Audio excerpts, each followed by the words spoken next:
Билесиңби, самолет асманга көтөрүлүп жатканда ал жердеги кызматчылар: урматтуу жолоочулар, эгерде самолет кабинасында аба басымы жоголсо, анда алдыңызга автоматтык түрдө кислород бет кабы түшөт.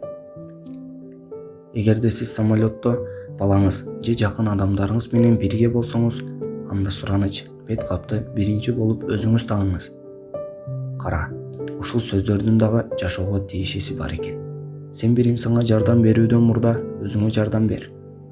Сен өзүңдү сакта. Ооба, бул сөздөрдү көпчүлүк өзүнөн башканы ойлоо, башкача айтканда эгоисттик деп түшүнөт. Бирок өз жашооңдо аба жетишпей жаткан болсо, анда сен бирөөлөргө кандай жардам бере аласың? Эгерде сен өз жашооңдо кислород бет кабын биринчилерден болуп тагып, аба жетишпестигинен арылсаң, мына ошондо сен жаныңдагы балага, артыңдагы кызга, айланаңдагы инсандарга жардам бере аласың.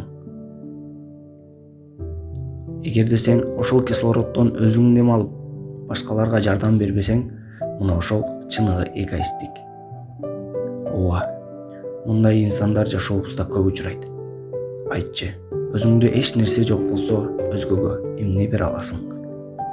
Биринчи сен өзүңө жардам берип, күчтүү жана ийгиликтүү болсоң, мына ошондо бирөөгө берген жардамың көбүрөөк жана натыйжалуу болот.